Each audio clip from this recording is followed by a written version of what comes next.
ডিসেম্বরেও দুর্গাপুজো? না, এ কোনো গল্প কথা নয়, সত্যি। ডিসেম্বরের ভরা শীতেও সপরিবারের মর্তে এসেছেন দেবী দুর্গা। লক্ষ্মী, সরস্বতী, কার্তিক, গণেশ সবাই এসেছে সঙ্গে।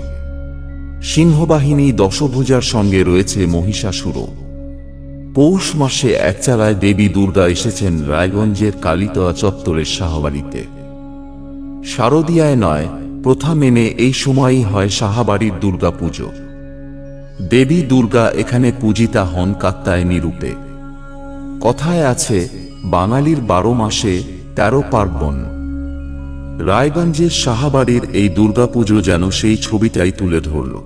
শাহবাড়ির সদস্যরা তো বটে, গ্রামের অন্যান্য মানুষজনও ভীষণভাবে অপেক্ষা করে থাকেন এই পুজোর জন্য। লোকমুখে কথিত আছে, দেবী কাত্যায়নী খুবই জাগ্রত। প্রায় 150 বছরেরও পুরনো এই দুর্গাপুজো। শাহবাড়ির পূর্বপুরুষরা যখন ওপার বাংলায়, অধুনা বাংলাদেশে থাকতেন, সেই সময় থেকে প্রথা মেনে এই পুজো হয়ে আসছে। 5 দিন ধরে নিষ্ঠাভরে চলে দেবী কাত্যায়নী রূপী দশভুজার পুজো। বুধবার ছিল অষ্টমী। সন্ধি পুজোয় মান গাছের পাতা দিয়ে প্রদীপ জ্বালানো হয়। শুধু শাহবাড়ির মহিলা সদস্যরাই নন, আশপাশের বাড়ির লোকেরাও হাত লাগান এই পুজোর কাজে।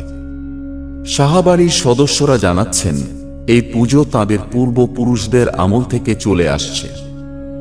বাংলাদেশে থাকাকালীনই পুজো শুরু হয়েছিল। তাঁরা ছিলেন পরম বৈষ্ণব। সেই সময় থেকে বৈষ্ণব মতেই এই শাহবাড়িতে দেবী কাত্যায়নীর পুজো হয়ে আসছে। অতীতের সব রীতিরেওয়াজ মেনেই এখনো চলে দেবীর আরাধনা। পুজোর 5 দিন আলোর রোশনাইয়ে ভরে যায় গোটা বাড়ি। সবাই যেমন শারদীয়ায় দুর্গাপুজোর জন্য অপেক্ষা করে থাকেন, এই শাহবাড়ির লোকেরা অপেক্ষায় থাকেন শীতকালের এই দুর্গাপুজোর জন্য। তো বন্ধুরা, এই ছিল আজকের আলোচনা। ভিডিওটি ভালো লেগে থাকলে লাইক, কমেন্ট, শেয়ার এবং চ্যানেলটি সাবস্ক্রাইব করে সঙ্গে থাকবেন। ধন্যবাদ।